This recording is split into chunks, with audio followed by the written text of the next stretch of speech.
Good morning, everybody. Hope you had a wonderful weekend. Welcome to the Monday Morning Call. We got a couple of speakers today. Jerry from ECA and Jeff Van Grinzen from ECA will be talking about the American Equity product because we got back by popular demand. We get a lot of positive feedback where once a month or once every 6 weeks they show a product that's working very well. And after that, Jeff has some things to cover for you as well. So I'll just turn the call over to Jerry. So Jerry, what do you got for us today? Thanks, Mike.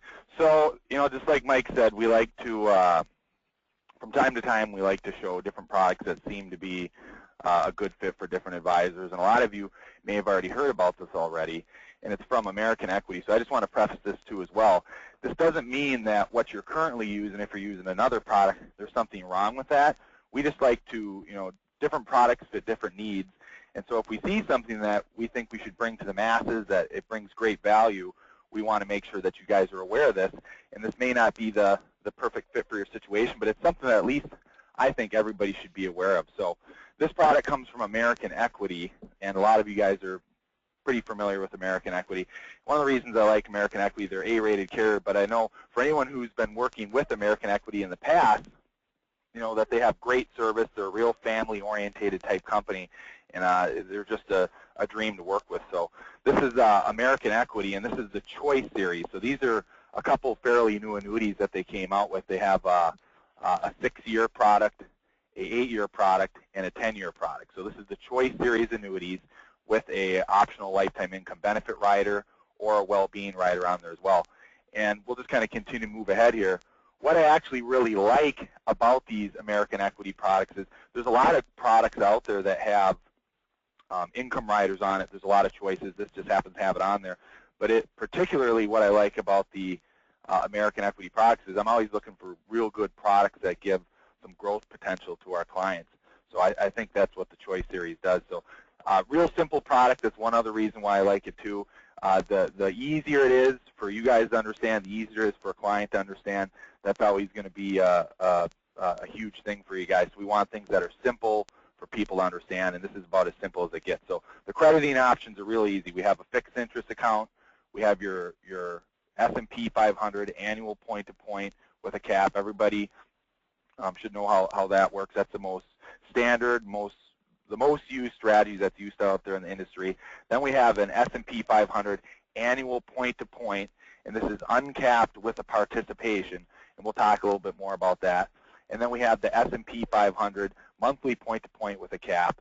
And then another strategy down here at the end that I like too, which is their volatility control index, the Dividends Aristocrats 5% risk control index. That's a mouthful. I'll give you guys a little bit of detail on what that strategy actually is too. So moving ahead here.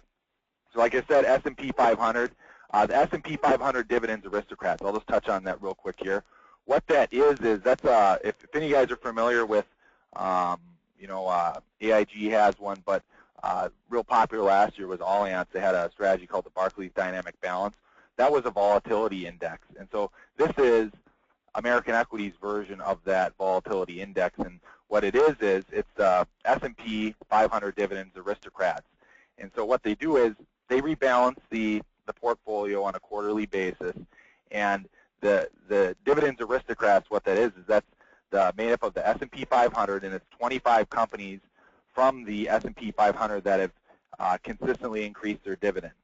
So, and then it's also a mix of the 3-month LIBOR. So what they're going to do is they're going to rebalance it on a quarterly basis between the 3-month LIBOR and the S&P Dividends Aristocrats, and it's an uncapped strategy with the spread.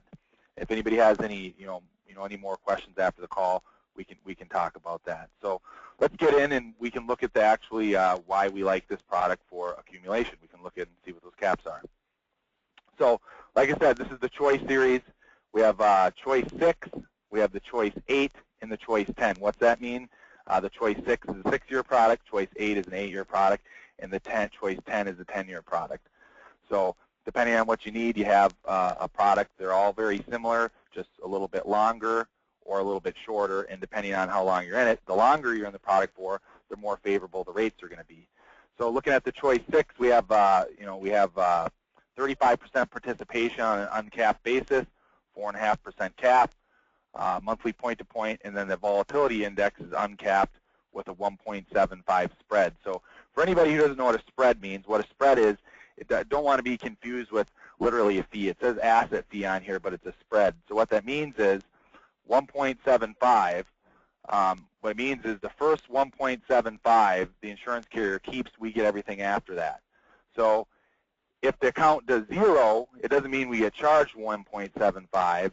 We just get a 0 that year. If it does 1.75, we still get a 0 because they take the first 1.75. You can think of it this way.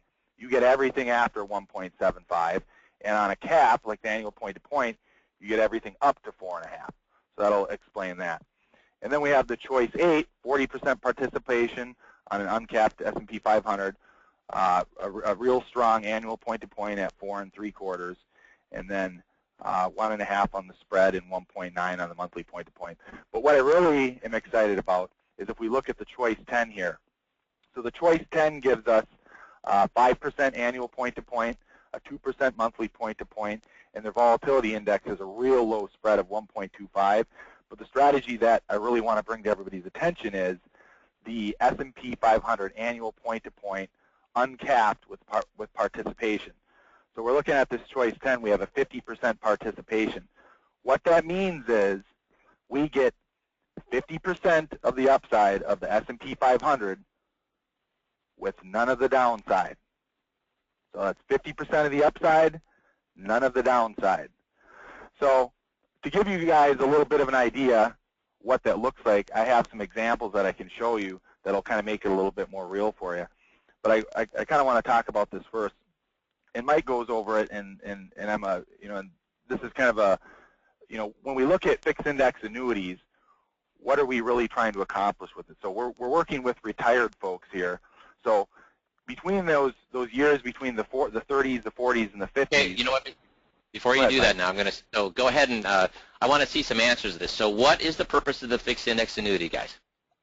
How do we use the fixed index annuity? I want to see some answers to this. Safety, preserve capital. To stay ahead of inflation, I agree. Preserve, save money, stay ahead. Yeah. So, are we saying that the fixed index annuity is the best place to have all their money? Do we say that at all? Do we suggest that at all? Okay. Do we say that? So, how much of their money should go into a fixed? 50%, Bert. Right. So, 50% of their money should go into the guaranteed, and all it's doing is that's their preservation of capital fund. So, I just want to make sure that we understand that before we go forward, because should people have retired if they don't have enough? I'm going to keep hammering this home. Should people retire if they don't have enough money to retire, guys? Okay. So if they shouldn't, because we shouldn't be promising, hey, you didn't retire with enough money, but we're going to help you grow out of that. We're going to do really well with your investments and help you grow out of that problem. Should we ever make that promise? No. So what is our job then? What is our job when people come to us? What is our job to do with their money? Let's see if I'm going to keep hammering. Preserve, well, give me a better explanation. Help them keep what they have, yes. Beat inflation, Michael, right. Beat inflation. That's what, because we're not here to grow their money. If we grow their money faster than inflation, the reason we want to keep ahead of inflation is so they can maintain the lifestyle they had when they retired. They never want to be living less well than they are right now. So the only thing that we could do is what?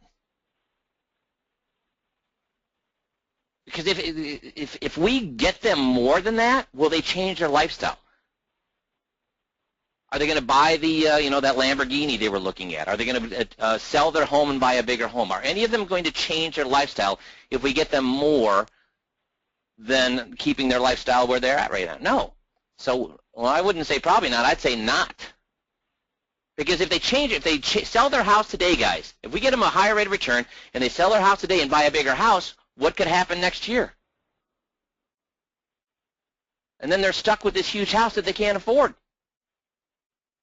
So our job when they retire is not to help them grow their money so they can buy the mansion or car that the $100,000 car they always had their eye on. Our job is to maintain their lifestyle, to stay ahead of inflation, and that's what we're using this for. But you're going to see that, hey, under promise and what? We should always under promise and what? Yeah, Victor, I agree. Maybe more cruises. Yeah, over deliver. So we're going to under promise and over deliver. So go ahead, Jerry.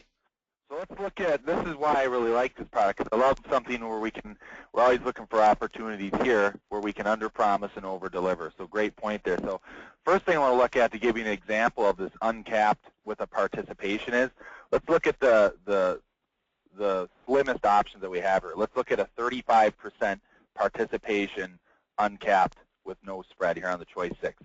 So I'll give you an example. We have a historical performance here from March 1st, 2005 to March 1st, 2015.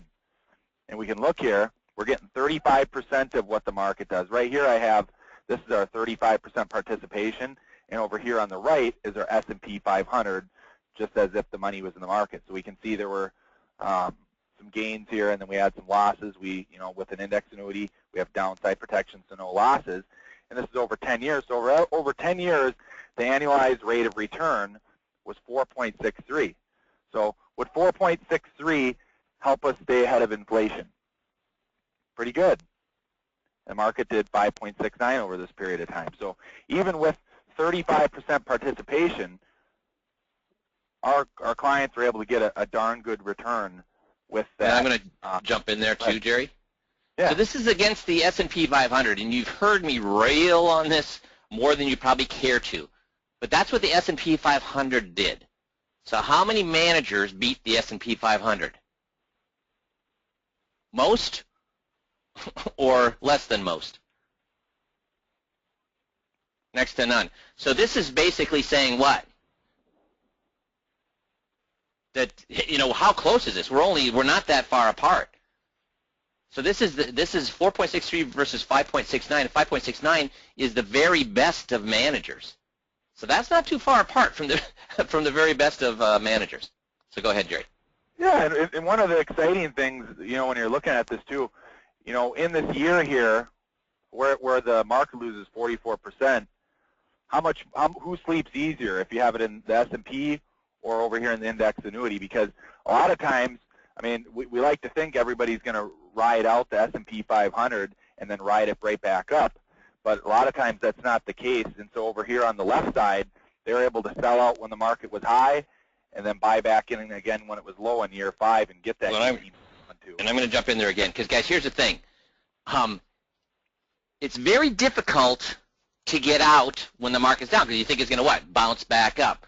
So when people get out, and we've seen this over and over and over, when are record amounts of money, when does record amounts of money pour into the market? When does record amounts of money pour into the market? At the top, Victoria, right, at the top. You're all getting. So here's the thing. There's record, in the last year, there's record amounts of money being poured into equities. So that means they've missed what? They missed all these. They missed the year number 5. They missed year number 6. So they missed all the good stuff. So the nice thing about this is you don't miss. You automatically sell high because you're not going to lose when the market falls, and you automatically buy low because you're in when the market recovers. Because most people, you never know when the bottom is. You never know when the bottom is. So instead, you wait for the market to start coming up to prove that it's on its way up. So you miss all those big chunks. Look at, if you'd missed that 51%, which most people that got out of the market did miss that 51%. Can we agree on that? Most people that got out of the market, did they get in and get that 51%? No. So they missed how much of that return. But with the reset, annual reset, you automatically sell high, you automatically buy low with no compunction, no loss of sleep, no stress, no strain, and you never miss the big ups, and you always miss the big downs. So go ahead, Jerry. Thank you, Mike. And again, we're not trying to beat the market here. We're just trying to get a decent gain and stay with inflation. So this does a pretty good job at it. So this is the 35% participation. Now, what I told you earlier, I was really excited about the 50% participation. Let's take a look and to see if you're in the choice 10, they're going to give you a 50% participation. We'll flip to that. So this is, again, March 1st, 2005 to March 1st, 2015, getting the 50% participation on the 10-year product. So as you can see here, it's pretty similar to what we just looked at, except for the gains are quite a bit larger. So over a 10-year annual rate of return, and again, Anything that we get over inflation, that's just gravy on the top. And if you're looking at this, over 10 years, annual rate of return, if you're in this strategy here, is 6.55. So that's a whole lot of gravy. And in fact, in this scenario here, it actually ended up beating the S&P 500, and that's not what we're trying to do. We're not trying to do. Can I jump in? Well, can I jump in there a second? We got some confusion here. Some people still think you're talking about a spread. Is there any spread on this one? No, good question. There is no spread. So what you see is what you get. Is that right or not right? That's 100% correct. No spread, no fee. It's just straight uncapped with 50% of the participation, no spread. So just like Mike said, what you see is what you get. 6.55 is what you get. No fees on the product whatsoever. Yeah. So this is the 50% participation. So I just wanted to go over that just so you could have an idea. If anybody has any questions after the call, we're more than happy to, you can always call Jeff or myself, and we can go over the product in more detail. But we think that wanted to bring this part of the product to your attention, because I think this is a great product for accumulation. Now we'll go a little bit further on the product here. So minimum guarantee surrender value, I won't spend a lot of time on this. For those of you who don't know what a minimum guarantee surrender value is, it's a guarantee that the insurance company gives you that if you're in a 10-year product, over the course of that 10 years, if something happens and you don't get any return or not very much return at all, the insurance company is going to guarantee you at least a 1% rate of return compounding over each year over the course of those 10 years on 90% of the original premium you put in. So there's built-in guarantees into the product. Moving ahead here, issue ages 18 to 80, qualified or non-qualified money. There's a $10,000 minimum premium. That's real nice. Sometimes the minimum premiums are higher, so there are some lower amounts that you can put into it. Another point that is really nice here too, the surrender charges on this is a 10-year product. The highest surrender charge on this thing is 9.2%. So it's got a real favorable surrender schedule on here for the 10, the 8, and the 6. Kind of moving ahead here. It has an optional lifetime income benefit rider. Clients have to be at least 50 plus to get it. You can do joint income. It's got gender neutral payout factors. So depending on if you're a woman or a man, it'll be a little bit higher, the income. Income benefit percentage payouts. I just want to show this to you. They're pretty much right there with the standard of the rest of the companies. They're not, I just wanted to show you guys this. You're looking at a 65-year-old. They're going to have, at a single, it's going to be 5% payout on the income value. And then at any year that the deferral, that's going to go up 10 basis points. The best thing, if you want to get an idea to see if this fits for a particular person, is just give Jeff or myself a call. But I just wanted to show you this to show you that they're very competitive. They're one of the best in most cases. So this product works great for income and growth. You don't have to have an income rider on it if you don't want there to be, but there is an option. Lifetime income benefit can be stopped and restarted. You have to wait at least one contract year in order to start the income.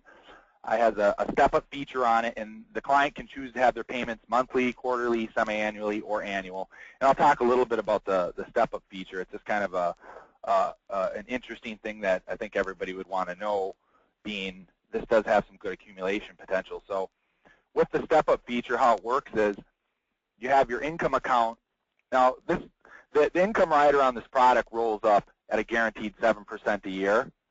Now, being we have the opportunity for some pretty good potential on our contract value, if the contract value were to outperform the guaranteed 7% income rider, and you decide to turn the income up, turn the income on, they would base the income off of the higher value, the income account or the contract value. So I'd like to bring that point up so you know. And usually that's going to be something that would come into play in the first couple years if they're going to turn on income. So it does have a step-up feature on the account.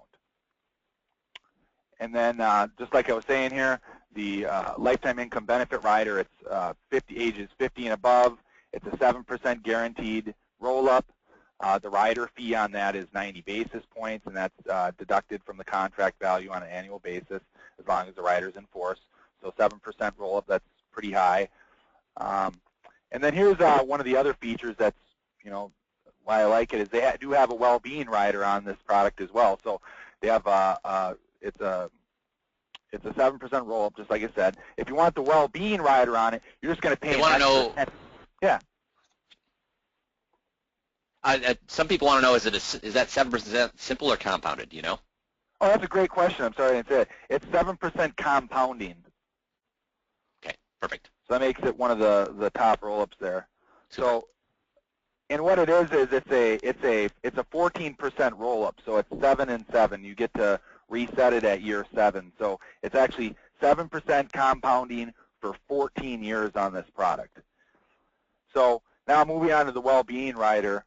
If you want the well-being rider, you're going to jump up to a rider fee of 1%. So from 90 basis points up to 1%. And you can do, down at the bottom here, you'll see 100% income bonus for singles. So if you're single that's in it, if they end up in a nursing home or they can't perform 2 of 6 ADLs, they'll get 100% bonus on their income for up to 5 years or until their contract value hits 0. And if you do it with joint income, either the husband or the wife can activate the doubler if they qualify 2 of 6 ADLs or end up in a nursing home, and that would be a 50% bonus. So 100% for singles, 50% bonus on the income for joint. Any other questions on that? All right, we'll move ahead then. So, yep, that's actually, that's the American Equity Choice Series. I think it works real good. Okay, then can you do me a favor? Can you go back to that 50%, Jerry? Jerry, can you go back to that 50%, go back to that 50%, no, back to the, compared to the S&P 500. Yep. There it is. So, again, this always happens. I had several comments on this. Again, I'm going to ask you guys, what do we use FIAs for? And the reason I'm asking this is because we had a lot of people go off the deep end again with comments. What's our job with people's monies? To keep them ahead of inflation. What's the job of the FIA? It's the guaranteed portion. So now, as soon as we compare it to the S&P 500, guess what? A lot of, not everybody, I'm sorry, but a lot of people, guess what they started to do again? Oh my God! But how does it, how does it compare to the market? And the market doesn't remember. Guys, is this our growth portion of our portfolio? Is this the growth portion of the portfolio? No, it is the guaranteed portion of the portfolio. We're saying, hey, it does pretty good, doesn't it? It did as well as the growth portion of the portfolio as far as most people are concerned. But a lot of guys get their panties in a bunch when we start doing this, and they start, well, yeah, but how does it compare? You start to get worried about how it's comparing to the S&P 500. Are we saying this is for your growth part of your portfolio? No, we're saying, wow, this is pretty awesome. This is your guaranteed part of the portfolio, and it still did better than most equity portfolios in the last 10 years. But we're not saying this is your equity portion of your portfolio. This is your growth portion of your portfolio. So quit worrying about how it compares to the S&P 500. And, will the S&P 500 be better? Blah, blah, blah. Dudes, this is your guaranteed portion of your portfolio, and it still did as well as the S&P 500 for all intents and purposes. But we're not saying this is your growth. So quit worrying about saying and thinking in your head, well, and again, it's generally guys who manage money. So guess what everybody who's managing money is freaking out about now? Holy crap. This thing that's guaranteed beat the crap out of my money manager. I get that you're worried about that. But we're not saying to not invest in equities. Invest in equities. But do you see now why we put cut in stone 50% of your money has to be going into a fixed index annuity, so half their money is always guaranteed, and you're not being they are not being clubbed over the head on return. They're not settling for crap returns. So that 50% of their money is guaranteed, and they're getting good returns. But quit worrying about validating why your money manager is a better place to be for the growth. We're not saying to put all this money into all their money into this. We're saying 50% of it, and then you can do whatever you want with the growth as long as the manager, has a good head on his shoulders. Okay, so quit worrying about and trying to validate why growth is better than FIAs. We're not saying put FIAs into the growth portion. Do you get that? So just take a breath, okay? Oh, and could you show the FIA surrender periods one more time too? We had a few questions on that. Yeah. Here we go. We have the choice 10, choice 8, choice 6 right there at the bottom. So it's a pretty, it's a pretty reasonable for a 10-year product to have year 1 be 9.20. This is one of the more reasonable surrender periods that I've seen out there. And this is a no MBA product as well. Cool. For those who might be wondering. Awesome. Thank you, Jerry. Any more questions on this before we go to Jeff? Oh, commission. Oh, commission. Oh, yeah. It's actually real easy to remember. Choice 6 is 6%, choice 8 is 5%, and choice 10 is 6%, choice 8 is 5%, and choice 6 is 4%. Well, I've got a few questions on state approval. Just call up ECA for that. Otherwise, we'd have to go through all 50 states. Yeah, this is approved in almost every state. So if anybody who has a question about that, yeah, just like Mike said, give us a buzz. Any nitty-gritty details, don't hesitate. Just give myself or Jeff a buzz after the call too, and we're more than happy to answer those questions for you. Super duper. Thanks, Jerry. Thanks, Mike. You betcha. And then Jeff, can we turn it over to Jeff, Missy? Yep, I'm doing it right now. Super duper. Okay, there you go, Jeff. Show my screen. So hold on a second. Hey, if you've ever heard a call that I've done, you know that I don't keep a close eye on the questions. Today, I'll probably try a little bit easier or a little bit more to do that because I am going to ask you guys some questions. I'm going to do a complete 180. So we're just getting past Easter, and hopefully you guys had a nice, relaxing weekend and a great Easter, and I'm going to kind of lighten the mood. Missy asked me for a little blurb about what this call would be about, so I gave her something on Wednesday, but between now and then I kind of changed my mind. So I kind of call this Candy Bars and Superheroes. So we're going to spend some time talking first about candy bars, and I want some answers to this, and I'm not seeing the questions panel, so you guys are going to have to help me. Butterfinger or Baby Ruth? What do you choose? So Oh, hold on, Jeff. Oh. There you go. Okay. Are you seeing the questions, Jeff? Baby Ruth. I got a Baby Ruth. There we go. Lots of Baby Let's Ruth, see some lots more. of Butterfingers. Okay, lots of Baby Ruths, both. I see both. Baby Ruth, Baby Ruth. Baby Ruth seems to be taking the lead. So we've got a lot of Baby Ruths, some Butterfingers, and I see a both. I'm going to throw a wrench into all of this for a second. What if I add Milky Way to the mix? So just for a second I say, well, let's add a Milky Way in here. Oops. Let me see if I can do this. Now it's Butterfinger, Baby Ruth, or Milky Way. Now what do you choose? So let's see some answers. So let's see, guys. Butterfinger, Baby Ruth. Even if you answered before, it's a new question. Butterfinger, Baby Ruth, Milky Way. So what are we getting? See some answers. A lot of butter. Are we still see some answers, guys?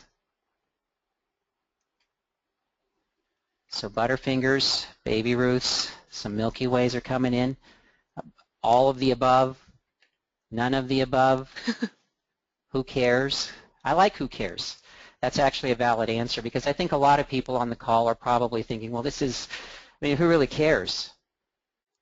I mean, we're just talking about candy bars. Sure, some people have a preference and they can probably explain why they like one candy bar more than another. And then there are people like me who think, why are we even talking about this? Everybody knows Butterfinger's the best candy bar, bar none. But if we were to kind of take a step back and maybe take a breath, what we would realize is that all of these candy bars, they all come out of the same vending machine.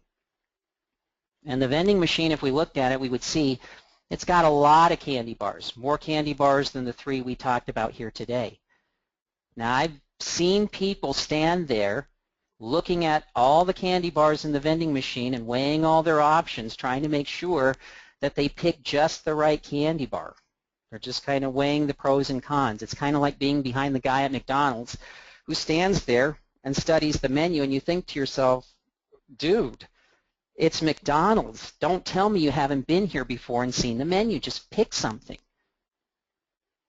And I think that most people, when they come across a vending machine, will just put their quarters in the machine.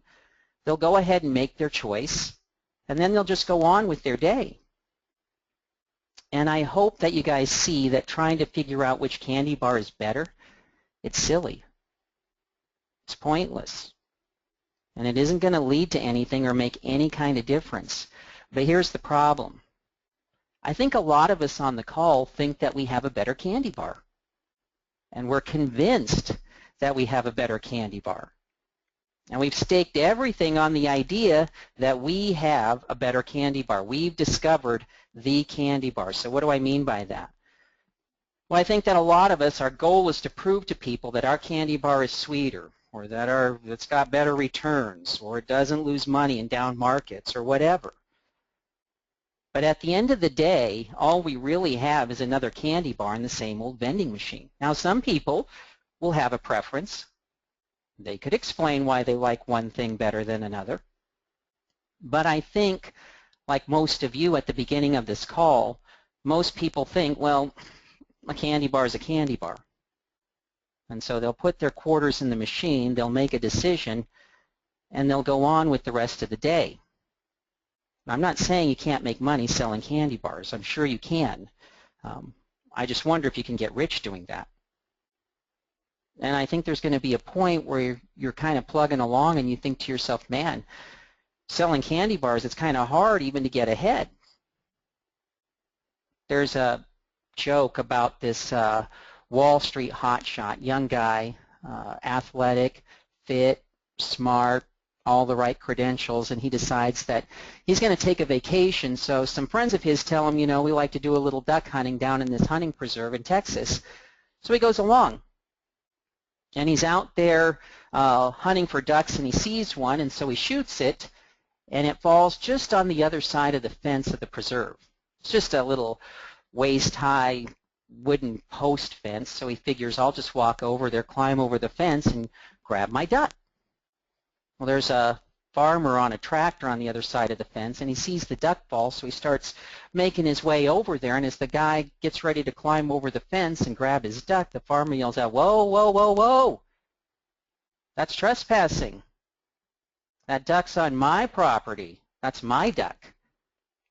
And the Wall Street hotshot says, no, no, no, you saw what happened. You were over there watching. I shot the duck on this side of the property, and he just fell on the other side of the fence. That's my duck. I'm going to grab that duck. And the farmer says, no, you're not. We don't do things like that around here. But I'll tell you what. We have a way of settling disputes in these parts. It's called the 3-kick rule. And the hotshot's like, the 3-kick rule? What's that? Well, the farmer says, well, one person gets to kick the other person 3 times.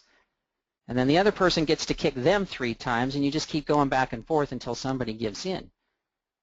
Well, the hotshot's looking at the farmer, and he thinks, well, I can take this old guy. I'm young, I'm fit, he's old, he's wiry, he's wrinkled. Yeah, go ahead. So the farmer gets off the tractor, and he runs up, and he kicks the guy as hard as he can between the legs. And the guy falls to his knees, and he loses his breath and kind of gathers himself and gets back up. But just as he gets back up, the farmer runs up and kicks him square in the gut. And so he falls back to his knees, and he's really winded, and he's just about to get up when the farmer runs up and kicks him as hard as he can in the face. And the guy almost passes out. And he's thinking, man, this is rough. But he kind of gets up, brushes himself off, and he thinks to himself, okay, now it's my turn. The farmer says, now go ahead, you can have it.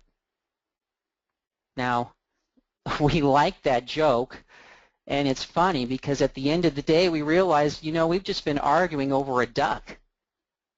That's it, a duck.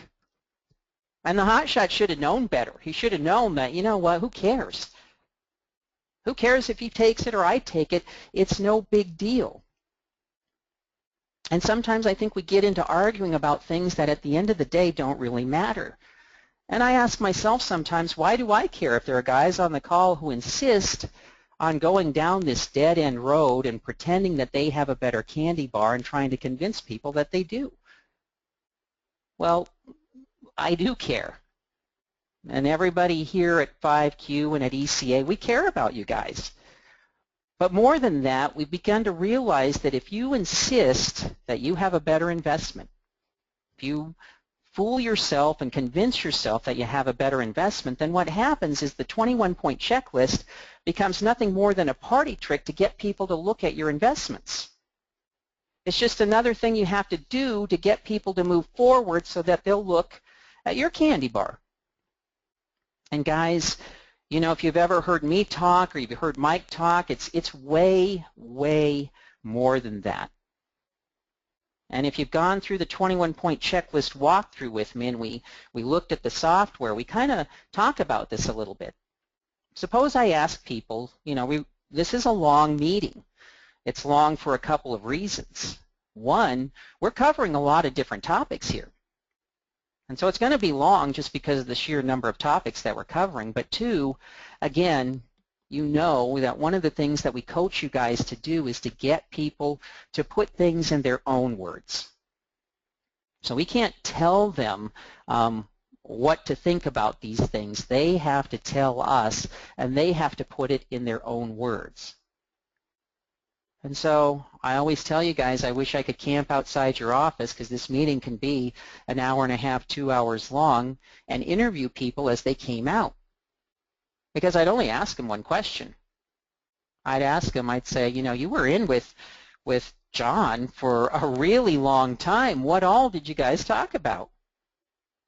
And if they said, well, we talked about a lot of things. We talked about how my power of attorney might not work if my wife needs to get money to my IRA. We talked about some situations where my grandkids could be disinherited. We talked about all the fees that we're paying. I didn't even know we were paying all those fees. We talked about the risk that we're taking. I mean, we're not really risky people, but it turns out it looks like we're taking a lot more risk than we ever thought. And if that's what they answer, then guess what I know? They're not working with you. Why? Well, we talk about some reasons when you go through the 21-point checklist walkthrough, but fundamentally, one thing that we don't really talk about or we don't really talk about enough is that nothing's changed. I mean, you might go through this list and be pointing out some details that they've overlooked on some of these topics, but fundamentally, they look at things and compare them the same way that they always have. And because nothing's changed, guess what? They change nothing. They leave things the same. They tell you they need to think about it. And then you try and get back in touch with them or get them to come back in, and you can't. They're gone. So what if instead, when I asked people when they came out of that 2-hour meeting, what all did you guys talk about? What if they said, well, we talked about how my guy is screwing me. And then I'd ask them, well, why do you say that? What would make you think that? Well, then they said, well, he didn't show us the risk graph because he knew if we saw that we wouldn't work with him, and all he really cares about is keeping us as clients so that he can make money. He never walked us through the situations where our grandkids could be disinherited because he doesn't care about our grandkids. He only cares about himself. He never told us how the bonds worked with interest rates because all he cared about was selling the bonds so he could make the commission. He didn't go through any problems with our power of attorney because he doesn't even know about stuff like that. See, if they answer that way, then I know they're going to work with you. Because what's happened is they see everything on the list through new eyes. It's not about the things on the list anymore. They see beyond the things on the list to the thing behind the things, which is that they've been operating under the illusion that these things or candy bars even matter. What they've discovered, what they've seen, what's happened is that in that meeting is that they've realized these things don't matter all that much. What really matters is, can I trust my guy? And when I ask them, what did you talk about? They tell me I can't trust my guy. Now, we talked about why I can't trust my guy. And when I ask them why they think that, they start reciting the things on the list as reasons why they can't trust their guy. All of a sudden, the only thing that, nothing on the list matters. The only thing that matters is trust. Can I trust my guy? So let's switch for a minute and talk about superheroes, because I think it kind of puts things in perspective. Guys, who's this? We all know who this is, right? This is Batman. And Batman's cool. I love Batman. I think Batman, he's great. Because the truth is, Gotham City is a tough place. And so at night and on the weekends, Batman, he fights crime. Goes out there and tries to make Gotham City a little bit better for families and the kids, because it's all about the families and the kids. But let me ask you this question, and let's see if somebody knows. I'm sure you guys know. Who's Batman by day? So he's Batman by night. Who is he by day? Who is he really? How does the rest of Gotham City know him as who? So let's see if anybody gets it. Maybe I'm not seeing the question, so I'll give you the answer. Everybody's getting Okay. it. Yep, everybody's getting it. Bruce Wayne, right? So who's Bruce Wayne? Well, he's this super rich billionaire who heads a worldwide conglomerate called Wayne Enterprises. And so Wayne Enterprises, it's this ginormous multinational corporation with fingers in lots and lots of pies. And we don't really know what all that Wayne Enterprises is about, but we know companies like Wayne Enterprises, and we can kind of imagine that Wayne Enterprises creates rich people by exploiting the labor of poor people. And that maybe Wayne Enterprises maybe pushes the envelope and isn't as nice to the environment as they should be, because they want the raw materials for their manufacturing and their kind of industrial things that they've got going on. And what happens is that Wayne Enterprises creates the kinds of inequalities and disparities that lead to crime and violence.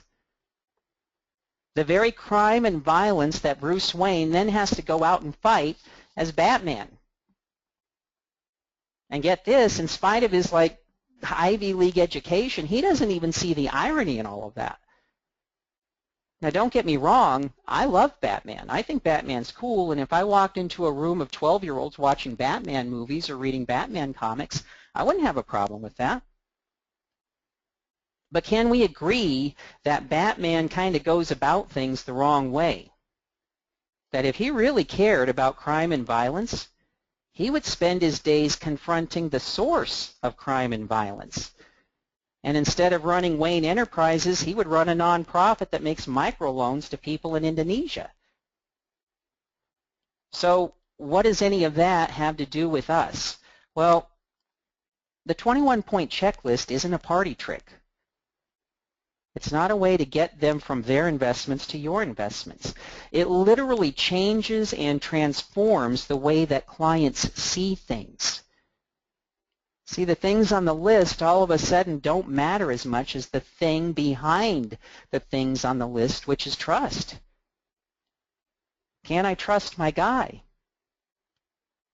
But the 21-point checklist shouldn't just change our clients. We hope that it transforms and changes us. Because we all start out in this business wanting to do good. We're like Batman. We have good intentions. We're just trying to make our little corner of the world a little bit better. But sometimes I wonder if we're not maybe going about it the wrong way. Because if all we really want from our clients is to have them change to our investments, because, our investments are better, then what happens is we feed into the angst and anxiety that they feel when their money goes down.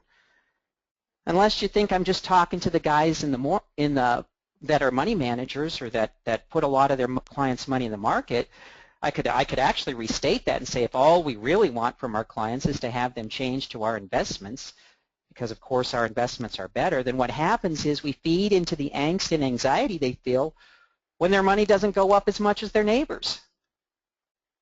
See, we can't win. They either feel that anxiety when their money goes down, or they feel that anxiety when they don't make as much as their neighbor made. And we feed into that if that's all we're doing is offering people different investments. And it's hard sometimes when you're waist deep into making sales and trying to build your business and make a living to kind of see the irony in it all. And so I want you to know we're not asking you not to offer investments, or we're not asking you not to go out and give investment advice. We want you to do that. All we want you to do is more than that. Do that, but do more than that. Don't be Batman. Be Superman.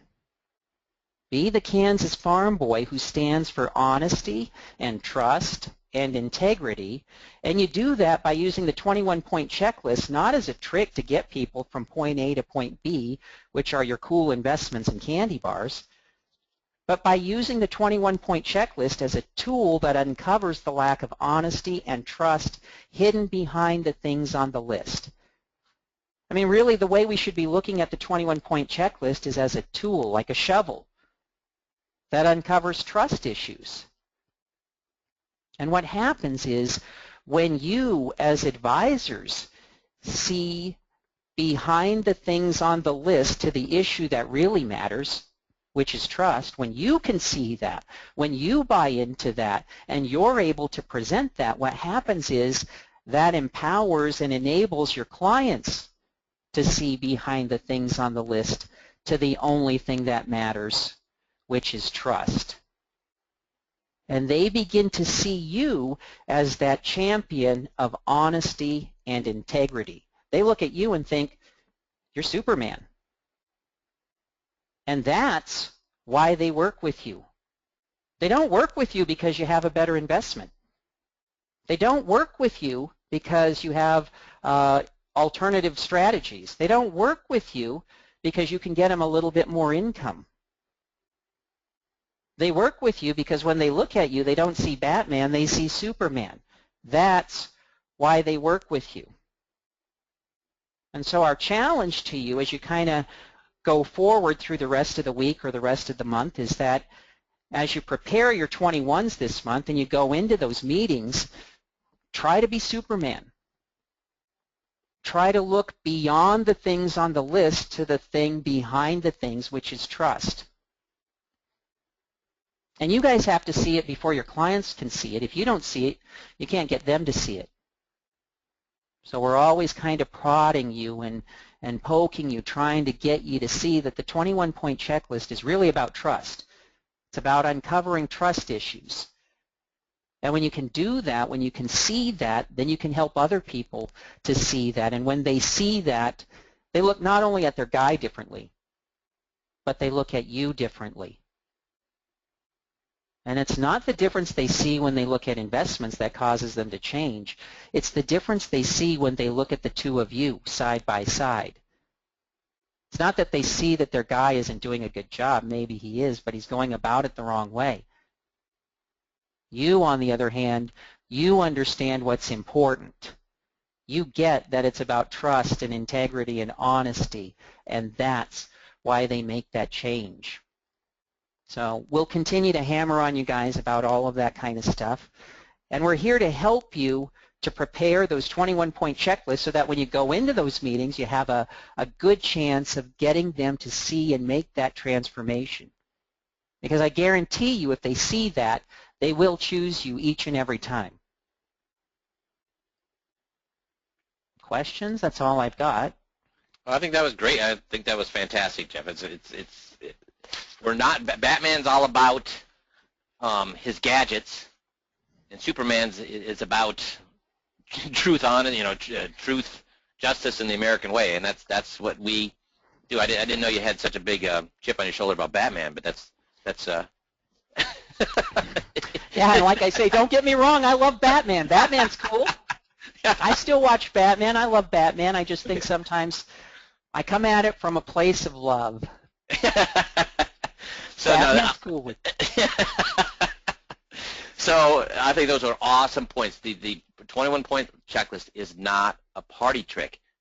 Any one of those things can cause either them, their family, or their pocketbooks grave harm, and we take care of those, but more importantly, there are excuses for the client to learn for the first time in their life, to have the veil removed on how they are being treated by their current advisor. And we don't want to be part of that problem. We want to be part of the solution. We want to be Superman. So thanks for that, Jeff, and thanks everybody for being on the call, and we'll talk to you all on Friday. Thanks, everybody.